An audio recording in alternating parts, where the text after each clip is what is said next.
त्रेता में नहीं नसीब हुआ, आज कलयुग में वो ज्ञान नसीब हुआ। कौन सा ज्ञान?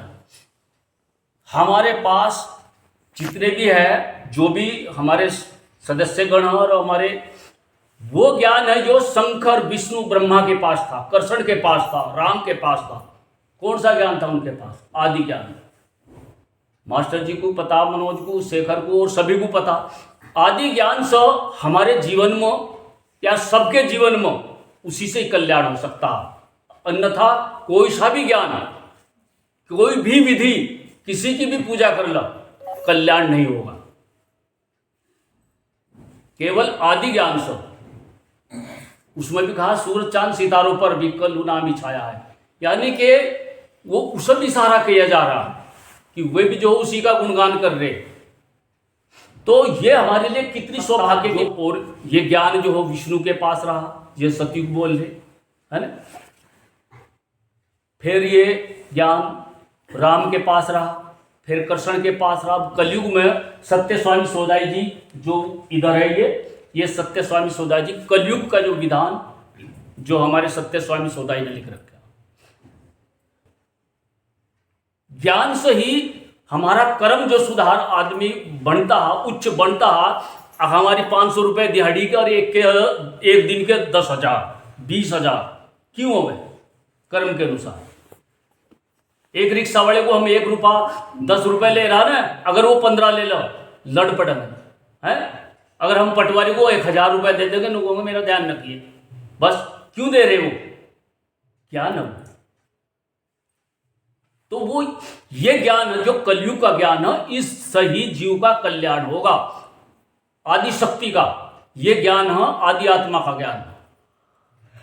आदि आत्मा का ज्ञान जो बताता, जो बिना आंख के देखता है, बिना कान के सुनता है, बिना मुंह बोलता है, बिना पैर चलता है। ऐसा क्या? ऐसा एक परमपिता परमात्मा कह रहे, जिसे हम ईश्वर कह रहे, ठीक है। तो वो हो यो ज्ञान, उसी का ज्ञान है। कैसे जानना वो हमें, वो गुरु लोगों ने अपने सिस्टम में बताया कि कैसे कैसे करना, किस तरह से क्या करना। जो उनके इस ज्ञान का जो माध्यम हमारे जो सत्य स्वामी सोदाई और कलुषित बाबा साहब, जिसे हम कलुषित बाबा साहब कह रहे, वो जो है इनके सत्य स्वामी सोदाई जी के गुरु हैं। कलुषित बाबा साहब पूरे ब्रह्मांड के गुरु। तो तुमने नाम सुना होगा, 12-12 साल तक सेवा करने के बाद एक मंत्र मिलता था, और आँख खुल के मिल गया उस सभी रह जा। और आज ज्ञान का भंडार बोला, वो कहा बिना तराजू तोल दिया, यानी कि कोई तोल फिक्स नहीं कर रखा कि तुझे एक ही मंत्र बताना या एक ही पर काम करवाना, ये कोई फिक्स नहीं है। बिना तराजू के, बिना हिसाब के, भर तराजू भर पलटे के रहे कट्टे में, लेकिन हम अमल नहीं कर रहे, उसको टिका नहीं रहे, उसको इकट्ठा नहीं कर पा रहे। हम क्या करते हैं?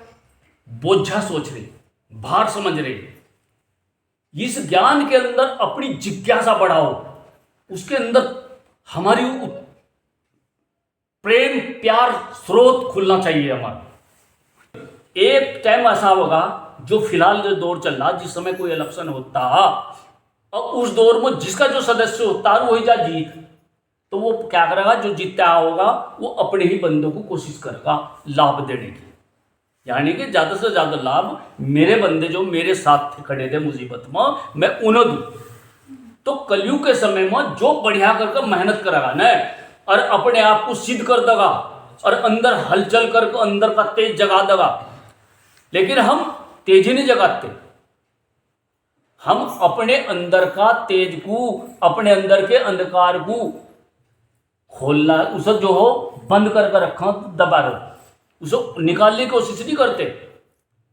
और जब निकाल लगा ना, पहले अंधकार आएगा, अंधकार के पीछे प्रकाश। मुसीबत के बाद में हर मुसीबत के बाद में सुख है ना, तो इसलिए अंधकार के पीछे प्रकाश है। प्रयास करोगे तुम मिलेगा। अंदर का स्रोत खोल लो, बैठोगे, त्याग करोगे, जो तरीका विधि विधान का बताया है, त्याग बिना न तरपत, ज्ञान बिना न विवेक। जब तक तुम त्याग करेंगे तुम्हारा विवेक नहीं जागेगा। विवेक माने बुद्धि, बुद्धि जागृत नहीं होगी। और जब बुद्धि जागृत हो जाएगी तो आदमी को हर काम आसान हो जाएगा। क्यों? हमारा हर काम का निर्णय क्या लेती है? बुद्धि लेती है ना। बुद्धि किसी भी हर काम का क्या लेगी? निर्णय लेगी। इसलिए हम बुद्धि जागृत करनी चाहिए। और जिस और मिशन वाले क्या कहते हैं, हमारा तीसरा नेत्र खुल गया। तीसरा नेत्र खुलने से कहते हैं ईश्वर के दर्शन होंगे, सत्य के दर्शन होंगे। नहीं, हमारे यहाँ ये पहली पैडी है। यानी कि जिसे लोग बहुत से ओम का दर्जा देते हैं, ओम, और यहाँ प्रकाश है। या यो प्रकाश ओम नहीं है, ये समझो यहाँ बुद्धि का प्रकाश है, जिसे हम सत्य का प्रकाश मान के बैठ जाओ। सत्य का प्रकाश इस सब पीछे हो, ये बुद्धि का प्रकाश है। बुद्धि का प्रकाश भी इतना कर देगा कि आदमी को मालो माल कर देगा। जो आध्यात्मिक दृष्टि से, बौद्धिक दृष्टि से अगर बुद्धि चेतन कर लेता है, यानी कि जो पढ़ लिख लेगा बढ़िया करके, उसे बौद्धिक ज्ञान कहा जा, ठीक है। तो वो अगर बढ़िया करके कर लेता, क्या उसका क्या होगा? स्रोत जाग जाएगा, वो उसकी सत्य जाग जाएगा। अच्छा, सत्य जागने को उसे कामयाबी मिल सकती है। तो कोई भी हो, और जो वैसे तीसरा नेत्र खुल जा तो धन्य धन्य हो जा। जो इस समय बढ़िया करके काम करेगा, इस फिलहाल जिस टाइम पर दोनों युगों के, एक युग का लास्ट चल रहा, दूसरे युग का शुरुआत चल रहा, तो वो आने वाले समय में सिद्ध पुरुष हो जाएगा। और आने वाले युग में उसकी पूजा होगी, उस इंसान की भी पूजा होगी, उस आधार की पूजा हो जाएगी।